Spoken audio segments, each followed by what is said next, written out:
And away we go, guys. Welcome to Baltimore Comic-Con, day 3. What a weekend it has been. We're kicking it off in style here on day 3 of Baltimore Comic-Con Live, guys. A quick bit of housekeeping before we go ahead and kick off today's cons, guys. If you're watching this on YouTube, if you're watching it on Facebook, you may not be getting the full Baltimore Comic-Con Live experience. Head on over to BaltimoreComicConLive.com. We've got multiple panel halls going on. We've got tons of stuff happening here at the website, con merchandise, visit the retailer page, buy some cool stuff. We got meet and greets available, tons of stuff happening at Baltimore. I knew I'd mess that up. BaltimoreComicConLive.com, guys. So kicking it off today is two gentlemen here to talk about one of my absolute favorite comic books on the rack right now. That book is Strange Academy. And here to talk all about Strange Academy, do a little bit of a deep dive, are the creators of the book. Please welcome Humberto Ramos and Scotty Young. How are you guys doing? Humberto, you made it, man. I did. At the 0 hour, were you worried about me? Not for a second. Not for a single second. How you doing? Are you remoting in from Mexico? Yep. All right, man. Well, thanks for getting up bright and early because what is it, like 9 a.m. over there on the West Coast right now? Actually, it's 10 because we have the time changing yesterday. So. Oh, that's right. Well, welcome to Baltimore Comic-Con Live. Scotty, how are you doing today, man? I'm doing fantastic. How are you doing, man? Doing good. You guys do the con circuit on a pretty regular basis, so you kind of know what day 3 feels like. It's yes. You wake up and you're like, I got this. We can do this. It's going to be a blast. And then once you start rolling, it winds up being the best day of the entire 3-day con, guys. So, I mean, I want to say to everybody that's in the chat room, we are going to be fielding some of your live questions a little bit later on. So get them in, right at about the 30-minute mark. But kind of the point of this entire thing is to talk about your new book, Strange Academy. If I could just talk just a little bit about Strange Academy. My first taste of this book was in the back. It was a preview you guys did in the back of many of the Marvel books. And I got to it at the end of the book. I read just a few pages and it was instantly hooked.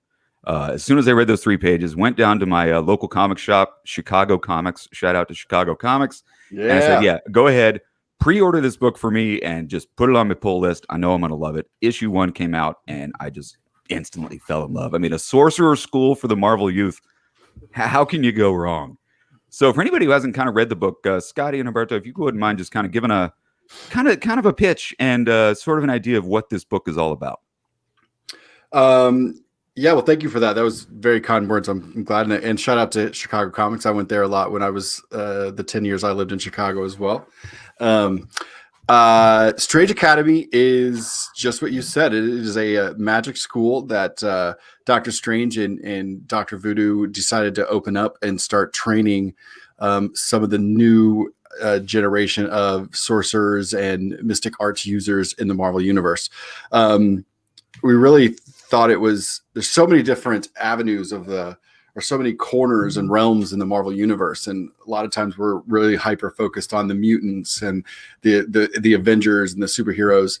And it was really, we just kind of thought, man, wouldn't it be cool to kind of explore the other avenues of the Marvel universe and dive a little bit into the magic stuff. I'm a big kind of fantasy magic fan. And so those books, those characters always intrigued me a lot.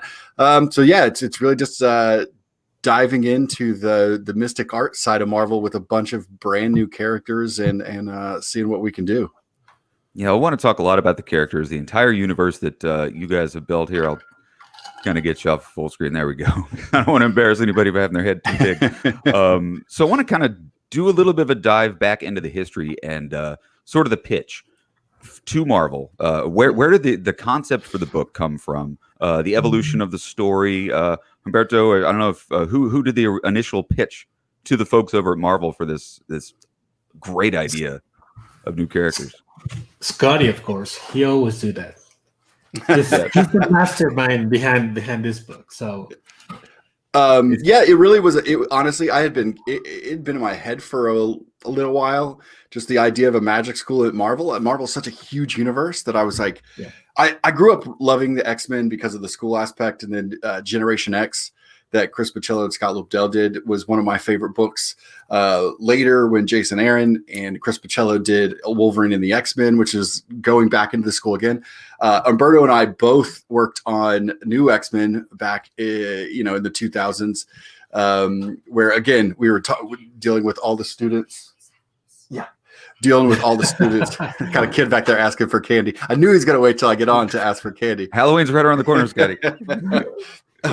So all of these books were always my favorite. So in my mind, I was like, it'd be fun to do one of those myself. But what's a new angle that Marvel really hasn't done? And it just really occurred to me, Asgard is really magic based. You've got the whole stuff with Doctor Strange and all that stuff, and all this rich, deep kind of Kirby stuff, and Doctor Voodoo. There's so many avenues of magic in the Marvel universe that it just kind of made sense to do that. So it was really a late text to CB one night. Watched TV, probably had a couple glasses of wine. I'm like, what we should do? We should really do this. And it was about a month later, I got invited up to come to an executive editorial retreat. And it was basically all the top editors and executives and just me. I was one of the only creators there, but I was doing some business stuff there at the same time.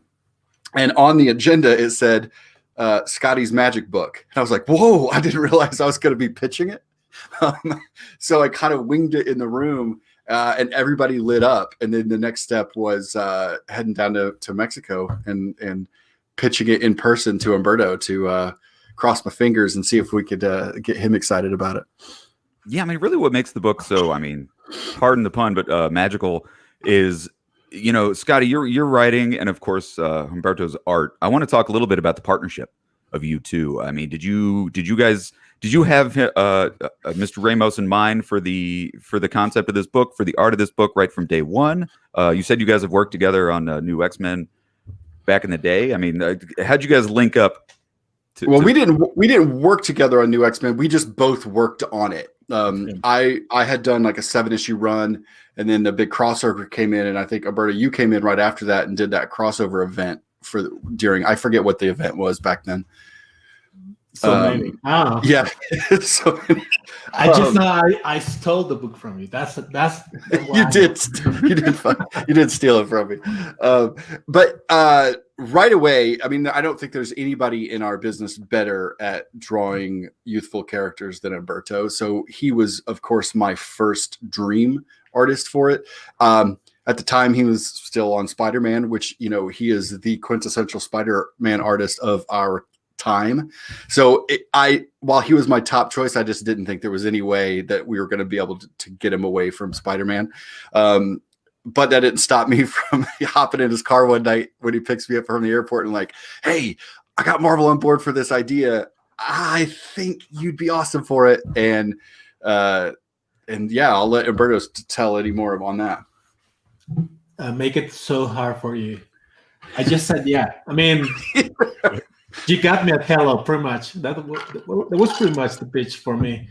I was, as Cody said, we had this convention here in Mexico, so I picked him up from the airport, and we were driving down to the hotel, and he pitched the idea, while we were driving down to the hotel.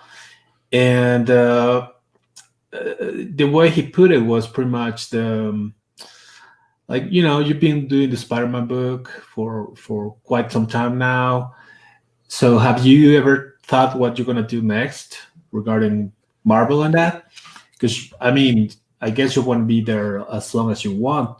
But I guess you have other ideas, things that you want to do, some more characters you want to draw on that. And I told him, not really. Spider-Man is the top of the top for me. So I'm pretty happy drawing Spider-Man. So, of course, I'm happy at Marvel. I can do, and I will do as they ask me to.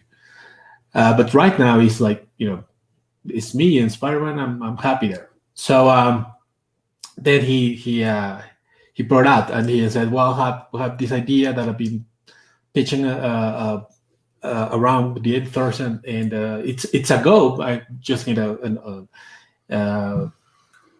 artist for the book, and as Scott said, I thought you could be the right choice for the book, and he explained how story goes, and he talked about the characters and the whole magic world inside the Marvel universe that he wanted to explore more. And actually, there were two things that make me say yeah. One, the adventure of creating characters in the Marvel universe, in the main Marvel universe, that they will be interacting with some of the most respect and known characters, like Doctor Strange, Scarlet Witch, and so on. So characters that will be coming as guests in the book eventually. But that was already exciting enough to say yeah. But to me, after all these years in this business, I love what I do, and I can just sit down and draw whatever they ask me to, because this is what I like to do, drawing. But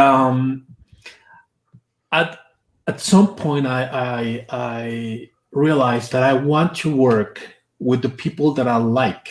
This is like a summer camp to me. So I get to work with my friends, the people that I have a real bond beyond the business, the job. And I've been blessed to do that in so many books that I've done, and I wanted this one to be that way. So working with Scotty, it's something that we've talked for years, and I think it came in the right time, and I think you can tell when you read the book, you can tell that we are actually enjoying this partnership, if you want to put it that way, because we really like to work together. You can tell, and it really comes off in the pages. I want to talk. I mean, it's okay. So the book is pitched, right? Marvel's gotten it the green light. You guys have connected, and I'm just kind of going through the history of this partnership. So the book is pitched. You got all these amazing characters. You get to work on it and start creating. Scotty, you talked about obviously Asgard being such a magical place. Tell me about the choice for New Orleans as a setting, because I mean, New Orleans, very magical city. If anybody's never been there, I mean, it's very steeped in magic. Right. That was Umberto, we decided that at the retreat that you came into. Umberto came into one of the Marvel retreats, and at that point we hadn't yet decided where it was going to be located. Of course, New York's thrown out there because everything's set in New York, and Doctor Strange is set in New York, and the Sanctum is there. We talked about it being a hidden place in Central Park. A lot of things that were like, you got to throw out there first to kind of cross them off and say, no, that's not going to work. And it wasn't until after the retreat when I think it was after the retreat, Umberto and I had walked down to CB's office. We were waiting for him, and it was just he and I in there talking. And I can't even remember which one of us said it, but New Orleans came up, and it right away just felt right. It felt new to the Marvel universe as far as a centralized location for a headquarters. It obviously has a lot of mysterious history of all different types. It's definitely a melting pot of culture and subcultures and a lot of mysticism. So it just kind of felt natural when we threw it out there. Of course, the next step from that was us saying we wanted to set the book in New Orleans, and we should also take a trip to New Orleans for research. Right? Which we did. And yeah. I mean, I say that jokingly, but to piggyback on what Umberto was saying, anytime that you can put a project together with people that you genuinely love outside of the construct of making comic books, but these are just your people, these are your chosen family. When you get to play pretend with your friends, it's really, really cool. And so it was a very natural thing for us to do, to get together with me and Umberto. My wife Casey came along to photograph it. Nick Lowe, Kathleen and Danny at the editorial team. We've also been friends with Nick for Nick started at Marvel a little after I did, so I think we've all known Nick for 18 years, something like that, so it was a bunch of friends in New Orleans. At first we were like, oh, this is going to be kind of cool and we'll have fun and we're going to bond as a creative team. But also what it really turned out, like the stuff that you're seeing in the book, Umberto, everything, like story elements I'm putting in the book, from remembering when we were out late one night and walking back and the laughs we had in this weird building that we walked by and these courtyards that we saw. I mean, the courtyard scenario, the situation of where the school itself is, I don't think we would have been able to come up with that had we not walked the streets and been like, what is inside these courtyards? And that gave us the idea to be like, oh, I think the school would be inside there, but you wouldn't be able to see it because there's all these big gated off courtyards. And some of them are very nice and pristine. Some of them have been let go and are run down.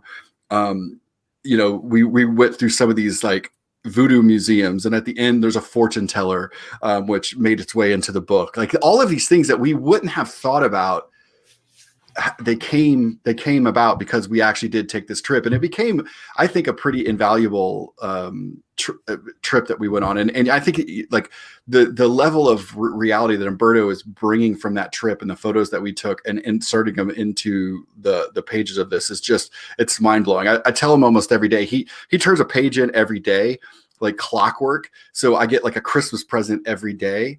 And I told him, I'm like, I'm genuinely going to have to start making up words for beautiful and great and amazing. Like, I'm just going to have to start saying syllables because it's getting impossible to make him feel like I'm not just like copying, pasting what I said yesterday. Speaking of your trip to New Orleans, so I'm reading issue number 1 and I'm on like page number 5 or so.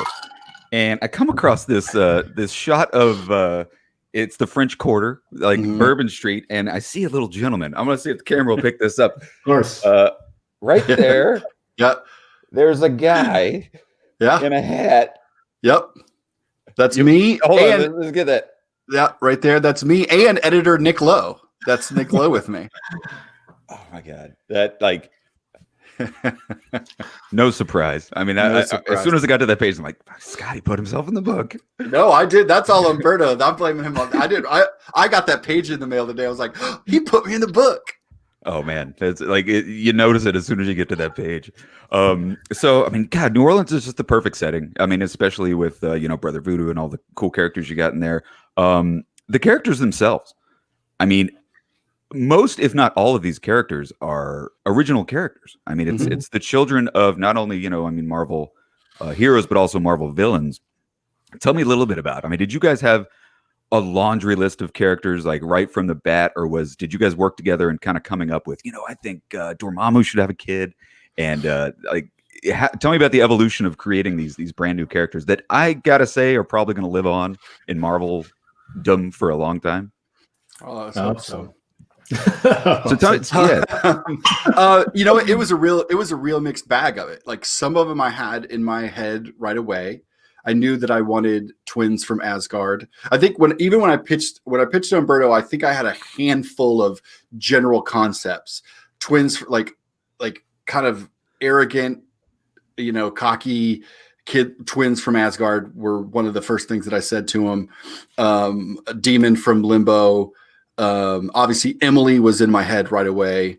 And then as we started pitching this more, right away, I knew that I wanted somebody connected to Brother Voodoo. Umberto had some really great sketches of what would become Zoe. So when he kind of really informed who she was, and then everything else. I think Doyle was, I want to say, somebody at a retreat as I was pitching it the first time at the creative retreat. Somebody was just kind of like throwing out things. Maybe Joe Quesada or somebody brought up like, "Oh yeah, I mean, who knows? Dormammu could have a kid." And then I instantly started thinking of I think alliteration in Marvel is just such it's like so many characters. Peter Parker, everybody is. There's so many alliterations at Marvel. So, oh, hold on. Sorry, are you guys there? Yeah, we're here. All right, I had a phone call kicked me off my my computer screen. I hate it when that happens. That happens all day. But somebody threw out like, hey, maybe who knows? Maybe Dormammu has a kid. And I was like, and I thought real quick, and I just literally wrote down Doyle Dormammu, and that name was there. Umberto, you could talk about Herman, who you brought like a kind of a Mexican folklore to the table, and really it was a collaboration. So yeah, like you could talk a little bit about that. It's again, it's really cool when you get to create characters from scratch. I love that. I do love that. So Scotty sent me the list of characters. There were a lot of them actually, and in the first draft he told me, well, and we will have some characters that will be appearing in the backgrounds because it's a school, so there's a lot of characters, and that we might be working with them eventually as the story evolves. And so I told him, here in Mexico we have thing. Magic is a huge thing in Mexico. It's a mystic thing, like in the movie Coco. You see the afterlife world. Well, here in Mexico, it's a big important thing, and I wanted to say a little, put up my 2 cents on this magical world that we are creating. So I told them about this this thing we have, this wizardly thing in Mexico called the Nahuales, that it's wizards, shamans we call them, that can turn themselves into animals. That's how the story goes. So I told them, well, in one of those characters that you are telling me that we can put in the background, can we add a kid from Mexico that eventually might be in the story at some point, because I would like to address to that part as well, the magic, and put it out like it happens not only in the school but around the world, and eventually bring people or characters from other part of the world, because it's when you start doing research about magic and that, then you learn that every single country had their own view and their own way of trading with magic. So that's where Herman came from. And I call it that way because I do that a lot. I hope people don't mind, but I like calling characters from my own family. So I had this. I have an uncle that died so many years ago, and it was my dad's favorite brother, and he died in an accident like a long time ago, and his name was Herman. So it was a nice way to again pay respects and share a little, because this is what we do in this book. We put a little of ourselves in this character. So I thought it would be cool to name it that way. So and I think we're gonna have more characters like him, from different backgrounds eventually come to the book. That's really interesting how you talk about you're taking different aspects of magic from different cultures and weaving it into the story. I can only imagine we'll start seeing a lot of that in the different classes, because you got different professors that teach different classes. I mean, one of the funnest parts about watching something like Harry Potter is seeing the kids in the classroom and Right. witnessing how magic works for the very first time. Right. Talk about kind of your concepts for coming up with these different classes, and maybe some of your plans moving forward. Is the class structure going to be a big part of the story in future issues? Yeah, there's definitely fun class stuff. One of the biggest challenges that we have faced is, like Umberto was talking about in the character creation thing, was we initially thought we were going to have like a solid 5 main characters, and then we really just came up with some other ones to be in the background and like weave in and out slightly every now and then. But as we created those other 5, like we made the main 5 and then we did 5 or 6 more. And as we did that, I think we liked them too much. And all of a sudden, it's like every page and every storyline had every character. And like you see on the cover of number 1, it's all the characters. And I was like, oh my God, I think Umberto's going to hate me now because I love every character. I love every character too much. I can't let him go. It's not. And I do hate you. I mean, drawing 10 characters in every panel. I solved that problem in the second arc. Now that Umberto and I have we're well into the second arc now, so I'm way more conscious with putting some characters over here and putting some characters over here and saving his hand and arm a little bit each time. But no, the class stuff is going to be fun. The school stuff, the stuff that's I think the class stuff is really fun because it gives you a quick break from dramatic conflict. But a lot of the school aspect stuff that I really like to deal with is dynamics between new friends. I mean, these are interesting ages for people, whether you're magical or not. You're trying to find out who you are. You're trying to find out where you fit in with the social structure of school, and you feel like an adult, but you're not. And then there's also the dynamics between teenagers and adults, which is a real clash because you have one side who has been a teenager and now they are the adult and they have all the lessons. You have another side that feels like they're adults. They're not. So in a way, they think they're clashing with a peer. I find those dynamics to be really interesting, and I like to explore that a lot. So I think the school aspects that we're playing with a lot there are going to be more social structure stuff. And then where we dive in with the classes is, you're peppering in, just different ways to expand what kind of magic, like, what is magic? What's an economics class when you talk about magic in a school of magic? It's how many layers is that? And that's dimensional and universal and galactical, whatever. Using all the Marvel buzzwords. Right. And so it's like, you could really start thinking about, like, because magic has cost, so, economics of magic are not just about currency. It's about ethereal currency. It's spiritual currency and metaphysical currency. So these kind of things are all things that we're going to start diving into as we get a little deeper. The fun of this book, though, is having a cast this big. We really get to lean in for a while and let you get to know these kids. Yeah, that's what I was going to lead to in my next question, is just talking about the characters. I mean, I have my favorite characters. I love Doyle, Dormammu, love Desi Despair. I mean, do you guys have favorite characters that you like, each of you? And then are we going to start introducing new characters? Is there going to be a second class and a third class? Because this book can run forever if you think about it. I mean, every year could be a whole nother class of characters that come out. So favorites, and then maybe what more characters coming down the road. Umberto, I'll let you take that first. Well, it's like asking you to choose which of your children you like the most. I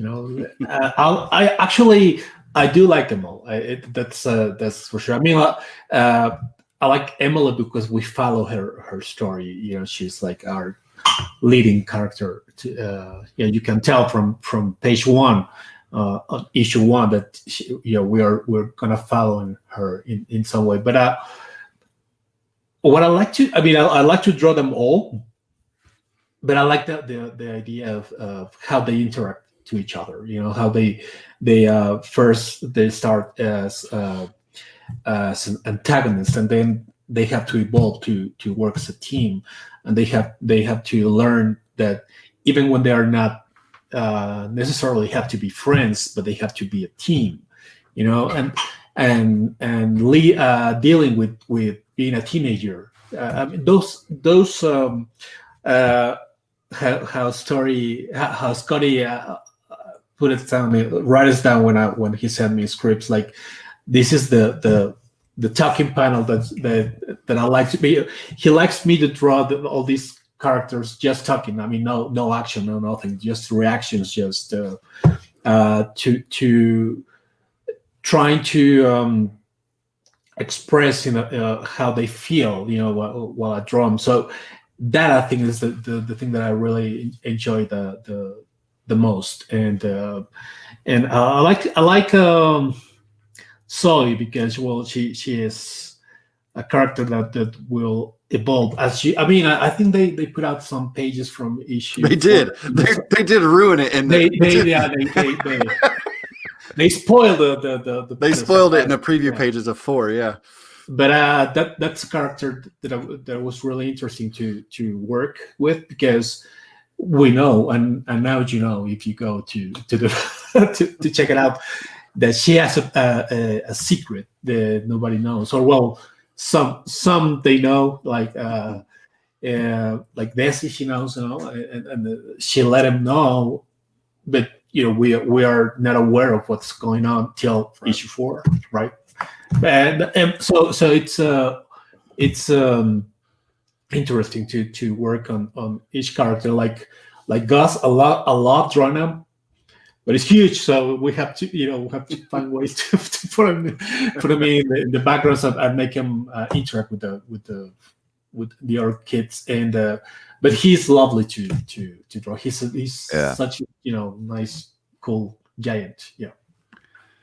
Yeah, I love writing Desi because I love writing a character who's seems to be learning everything, but also knows more than we know. She's a real conflicted character because of where she's from, being from Limbo, and basically spending most of her time dealing with other people's despair. And what does that do to one's psyche? You guys can see Desi. She's in the bottom left-hand corner of this. Screen I think I love Umberto's design for her. It's just beautiful. And I also love Eric and Alvi a lot, the Asgardian twins. I like them a lot because in some ways that's me exploring my sons, and not literally, but exploring my 2 sons in the way that they are absolute opposites. It's so bizarre to have multiple kids in your home that came from the same people and have been raised the same way, and then be so absolutely opposite in who they are. And I feel like Eric and Alvi are that. You have one that's more introverted and very an intellect, and very wants to do the thing and wants to know all the stuff and do all the things. And then you have another one that's just a ball of energy and sarcastic wit, and is more arrogant than he probably should be, but also that reaps him rewards that maybe it shouldn't, but it does. And so I think there's a lot of interesting things when you have 2 people that live in the same house, that come from the same place, and there's such stark differences. So they're really interesting. Obviously, it is impossible not to say Doyle, right? I mean, it's just like Umberto. Listen, here's what I've got to say. I sent him the descriptions for the characters. I sent Doyle Dormammu. The sketch he came back with was it. Like, it was just it. Like, in fact, I think he tried to do more, and we were all like, nope, you already did it. Like, his first sketch out of the gate was the Doyle that you all see on page 1 or whatever he shows up. He's an evil but an adorable character. I mean, just look at he's just so cute. Yeah, and I love him too, because obviously I love exploring dichotomy. I love exploring 2 sides of things. That's why I said the teenager and the adult, the conflict between that. There's really a lot of similarities to there, but they're very opposite. Doyle is something you think he's going to be something, or is he supposed to be something? Does he want to be that? Does he want to be something else? These all things that are happening in this one kid's mind. And Dormammu himself, the dread Dormammu, is a mystery. What is he? Is he human? Is he able to have kids? Is this really his kid? Like, all of these things are questions. Like, how does all this happen? They never really explore where these kids came from, and because I mean, did it take 2 people to make one of these kids, or are they just being spawned Star Wars style? Yeah, you never know. Maybe we'll explore that in later years. Well, guys, we're at that point. We're going to start taking live viewer questions. There's a ton of them in there. So, all right. So let your questions fly in the comment section. First one comes from Tevia Smolka. Scotty and Humberto, question. I am just wondering, will Strange Academy cross over into big events like King in Black or any other Marvel event? Or will this be self-contained? Any King in Black Strange Academy crossovers? Nope. We are. This is somewhere. The answer is somewhere in the middle of the question. We are not going to be diving headfirst into any event that keeps popping up. We really have. This was a really solid plan, and this was years ago. We pitched this and started the process. So, we each had things that we had to finish up before we could dive in. So we've been cooking this for a long time, and because of the nature of the story that we want to tell, we actually have a big, definite story that we're telling, and to do that, we had to ask for some freedom to not have to tie into, every 3 issues tie into an event, which they were very on board for. It's not like we had to fight for that. They agreed. But that being said, we are still tying ourselves into the larger Marvel universe as a whole. So, right now we're working on an issue where a couple characters that are in it, we are using the current modern day version of what they look like in their book and making sure that so all the offices are still go. Like we have another character as Guardian in Nature that we had to check in with Will Moss about who could be a parent for some people, and so we're still very much part of the Marvel lattice work. And if cool things happen and we can bring it over or vice versa, we're absolutely still up for that. But we're not going to be as restrictive and as it to have to jump into events if we don't feel like it fits into the narrative of what we've got going on for the grander story. Good point. Well, here's the $1 million question. We had Tom Brevoort on yesterday, and something he mentioned was that after this King in Black issue, the massive crossover event, the Marvel universe is going to change dramatically. This is a quote from Mr. Brevoort. Did that memo get across your desk? And any plans for where is it going to affect your book at all? Is this the 3rd, 4th, or 5th change dramatically? Yeah, I know. That's kind of that should just be your right. Top of your letterhead. Marvel changing dramatically next year. Yeah. No, like I said, we're looped in. Everything that goes on in Marvel publishing now, we've all known for 2 years. Each one of the retreats we go up to, we are in the loop. We've been hearing about. We've been kicking around King in Black with Donnie and the whole squad for 2 years now. So there's always, by the time everybody else is getting all the information, we've all planned our building blocks accordingly. So we've got some cool, fun stuff, and the Marvel. I mean, that's going to be a big, fun story as well. I love this question right here from Crimson Knight 700. Scotty and Herberto, if you had to take a class at Strange Academy, which class would you take? What about you, Roberto? I don't know. I would take whatever Scarlet Witch classes are. Why is that? I just want to see her, teaching. Yes, she's a powerful character and would be really interesting.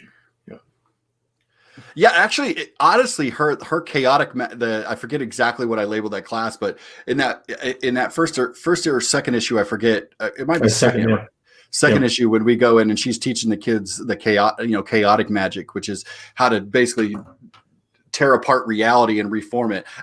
It's pretty cool. That's a pretty cool class. Also, I'd have to go to Voodoo's zombie class because instead of dissecting frogs, he's teaching you what the undead are. That's pretty cool. That was a fun chunk. I think it was in issue 3. Where you got to actually draw the zombie class. It's not fetal pigs. It's actually zombies and stuff. Right. I don't know if we dodged this question earlier or not, but I want to reintroduce it. It's something that I mentioned. If this thing does run on for years, do you have ideas for future characters? Are you going to stick with the core? No, sure. There's definitely going to be other characters who come in, and not just students, but other characters outside that will have influence on the students.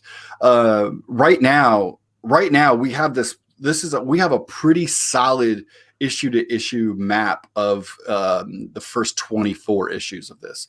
So and beyond that, if everything goes according in that, there should be no problem by going beyond that. It's going to be pretty cool. But throughout there absolutely will be new characters coming in and out. Awesome. I'm just rifling through. I got to backtrack a lot because people have been just dropping in their questions a lot. This one comes from, is this even, it just says sidebar. Scotty Young, Middle West is an amazing story I've ever read, most original and powerful. I've tweeted and spoke about him. Can't say enough. So a lot of love going on in the comment section. Thank you. This one came in just talking about magic characters. I'm just wondering if some of them could be interacting with magic from the X-Men. Yeah, she's a teacher at the school. Yeah, she's been in multiple issues. Yeah. Cool. Well, I mean, the $1 million question is, obviously the book's in multiple printings right now. Any end in sight for Strange Academy, or is this thing going to run on just for forever? That's really a question that you all get to answer for us, guys. I can't stress how awesome this book is. If you're not picking it up, pick it up. Pick up printing number 5, 6, 7, 8. Can't say how great it is.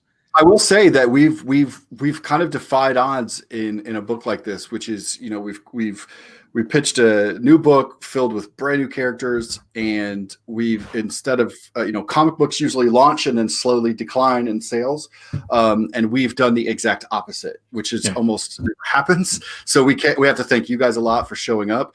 But anytime that you wonder how long a book's going to go on, everybody out there, like all the readers, you all have the power to answer that and make it happen, because that's all that matters is if people show up to read it, then we will show up to make it. Yeah, well, you got to pick it up. This one comes from Bradley Tan. Hey, Scotty, as a writer and artist, what's your work process like? How'd you practice when you first got started? Well, I'll just speak to writing for artists, because I think we all have different artistic processes, and I'll let Umberto talk about his artistic process. But I think that having been an artist for 10 years before I started writing made me understand writing for artists much better. Anytime I'm getting ready to work with a new artist, I go and I grab about 5 volumes of something they've done.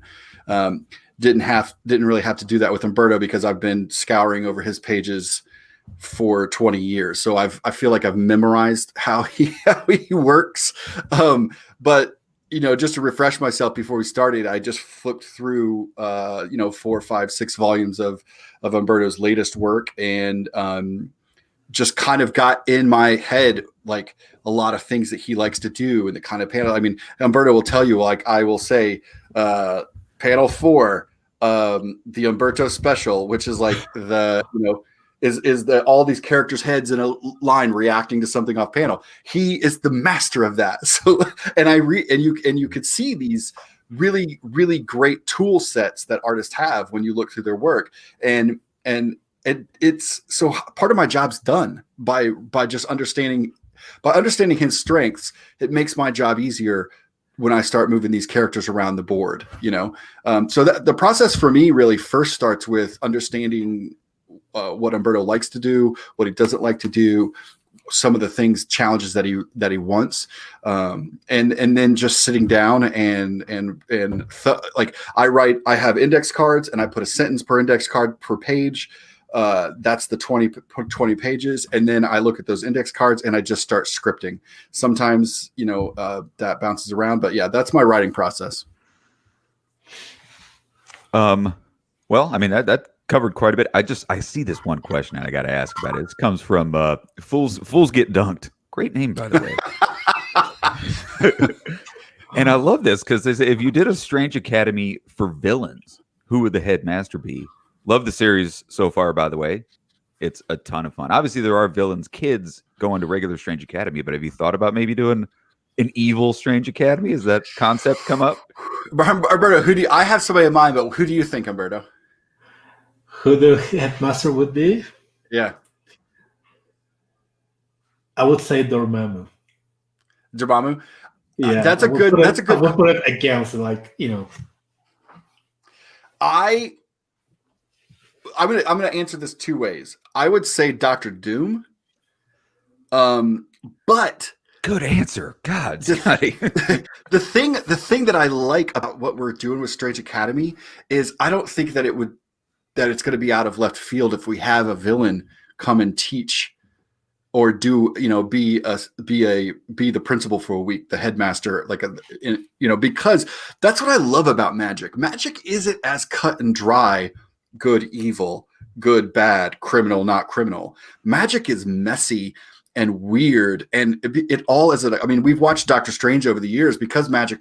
When Jason Aaron and them they brought in and introduced the cost of magic and made it basically have a balance. These are interesting concepts that get murky and muddy, and it's not. And then nobody knows what to do. Not every choice is the right choice, and that's the interesting gray area of villainry, right? I think magic doesn't have clear-cut, twirly mustache villains as maybe some of the other superhero books do. So I don't know that we would need two schools. I think that we might have a division within one school, like if Dr. Doom came in and subbed, would that make sense? Would people freak out? Would like the Avengers be like, hey, this isn't okay, So field trips to Avengers, the new Avengers Robot Tower and all that kind of cool stuff.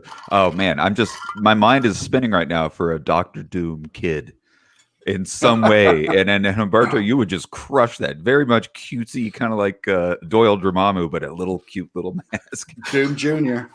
I mean, good God. People are loving this stuff. Great question from Bradley Tan. I mean, it's just a wonderful comic book question to all creators. What are some of your favorite stories of all time? What are some of the books that you guys, when getting into the industry, kind of drew inspiration from? Umberto, you're up. Well, I'm a Spider-Man fan, like, all the way. So I would say two of them. One inspired me to be a comic book artist, and the other I just think is the best Spider-Man story ever told. That is Kraven's Last Hunt. Most people would agree with me about it. And the other book is Monsters Unleashed. That is it's an actual Fantastic Four book, written by Walter Simonson and drawn by Art Adams. And that book made me decide that I wanted to be a comic book artist, because I love Art Adams' work, and I love how he drew Spider-Man and the new Fantastic Four. I mean, that concept, I loved it, and I wish once in the future we'd have the opportunity to draw a new Fantastic Four story. I want to have that in my CV. So so those two books I would say are they told me something about what I wanted to do in this business. Awesome. Yeah, we had DeMatteis on yesterday, and we talked a lot about Kraven's Last Hunt. Scotty, any books that kind of just land in the back of your head that were just major inspirations? Oh yeah, the whole Age of Apocalypse. The whole Age of Apocalypse pause, where the whole Marvel Universe paused, or all the X books paused for a summer and relaunched as the Age of Apocalypse books, and especially Chris and Scott's Generation Next, which I know Nick Lowe, if he's watching, will be excited because it has Sugar Man. But yeah, that whole I just like that whole. Is that a spoiler? Is that a spoiler, Scotty? No, I don't think so. If I'm spoiling Age of Apocalypse, man. No, but Sugar Man in our book, or at some point. Ooh, we might have to put Sugar Man in. I have Sugar Man. That's awesome. Well, guys, we got about 5 more minutes here to chat. So if anybody has any last minute questions, drop them in the chat. One thing I have to kind of wrap up my portion of this is this thing screams animated series. It screams live action series. It screams, if anything could make the jump from the page to the screen, it's this concept. Has there been any discussion? I mean, how does that work on the comic book side when they see something that they think could transition from the page to the screen? How does that work? And has there been any discussion of that moving forward? Has anybody pitched it? Because I mean, good God, with so many awesome animated stuff popping up, I mean, this could be live action. It just it seems like a no-brainer.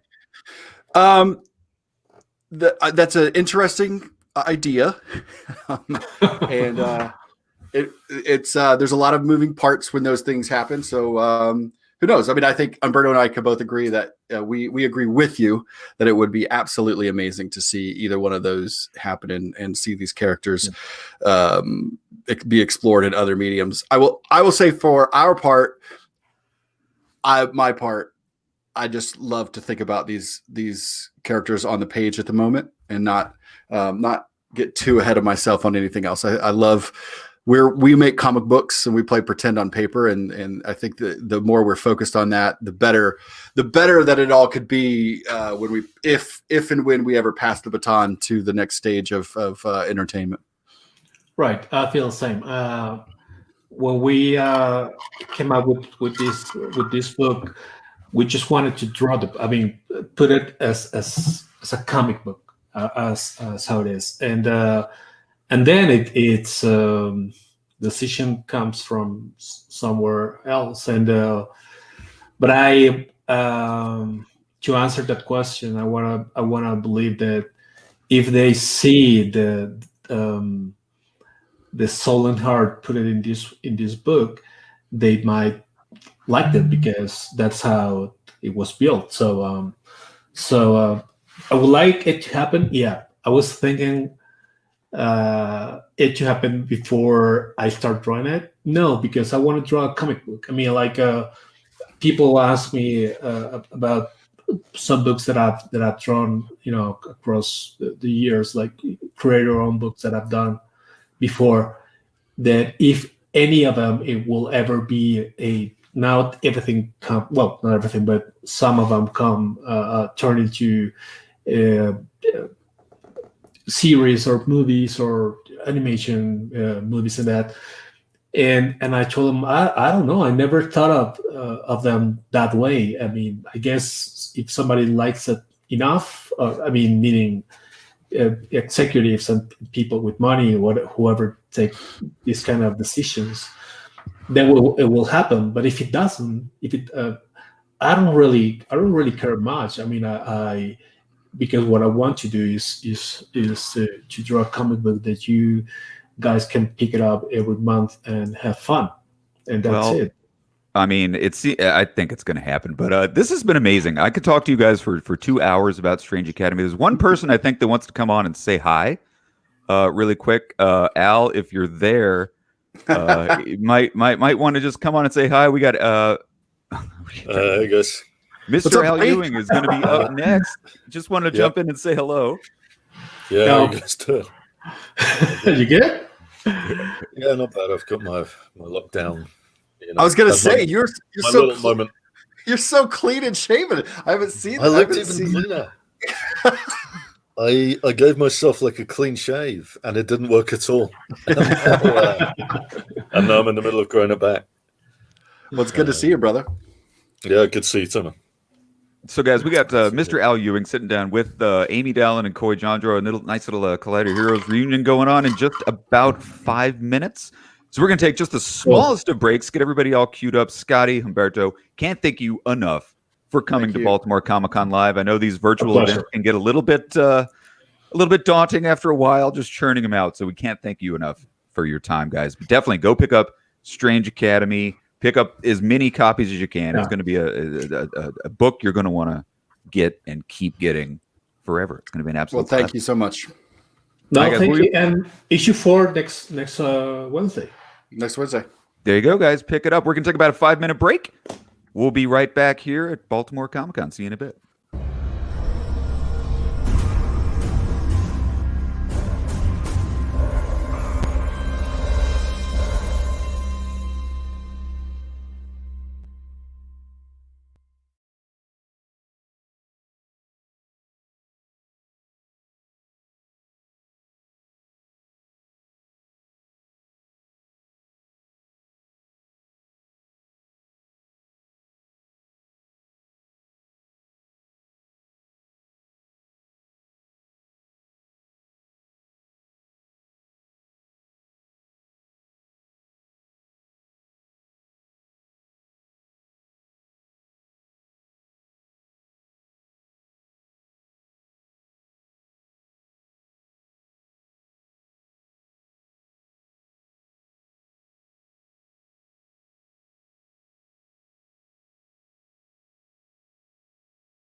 Hey guys, welcome back to Baltimore Comic-Con. That talk with Scotty Young and Humberto Ramos was an absolute blast. And so we're going to keep the fun train rolling. Here to introduce our next guest, Mr. Al Ewing. We have Amy Dallin and Mr. Coy Jandro. Guys, how are you doing? I'm going to change that background because we're not talking about Strange Academy anymore, sadly.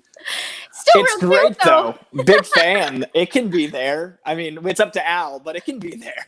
There we go.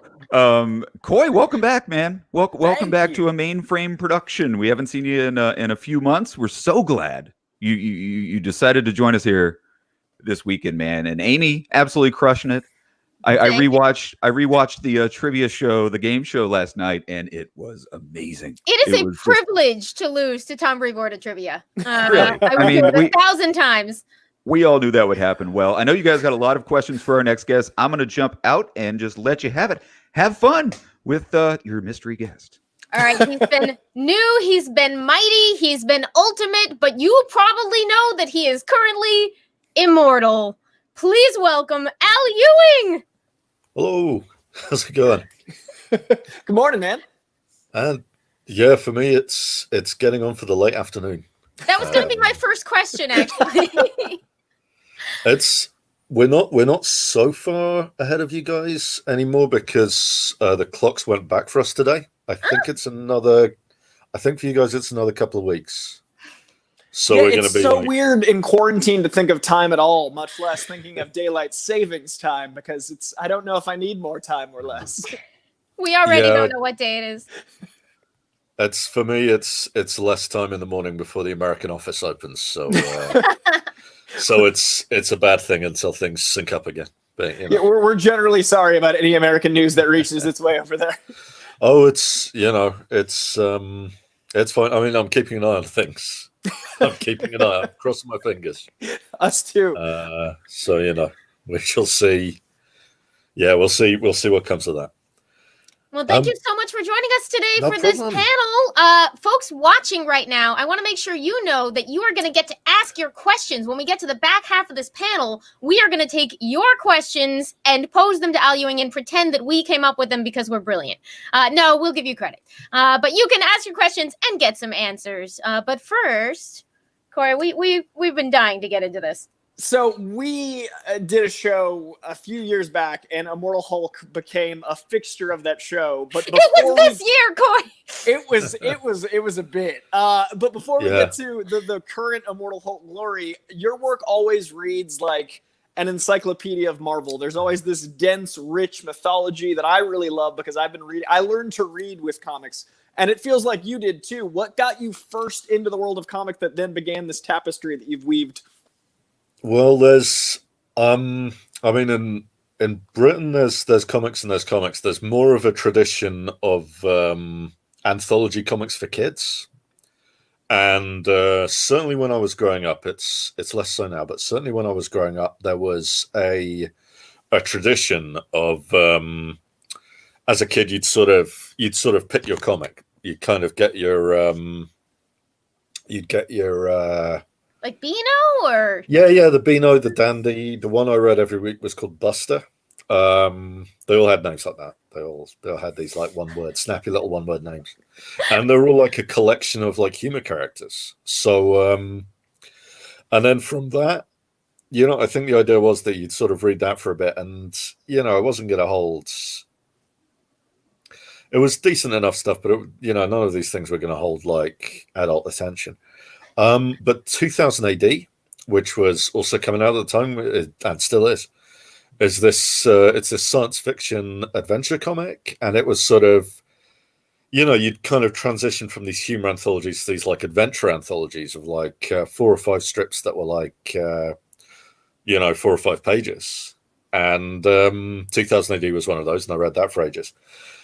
And in terms of American comics, my first experience would have been they reprinted Secret Wars, the very first Secret Wars crossover. And that is perfect because in issue 1, they stand in a line and they say their names. I was going to say, you were the reader that was for. Where they're And like, it's here's my like- deal. I'm very strong. I mean, I knew who Spider-Man was. I knew who the Hulk was. It was like they had reached enough of a kind of. But like, I grew up assuming that like Spider-Man lived in the same universe as like Superman and Batman, that they were all like, you know, American superheroes together. So like, you know, getting that first issue and saying, oh right, okay,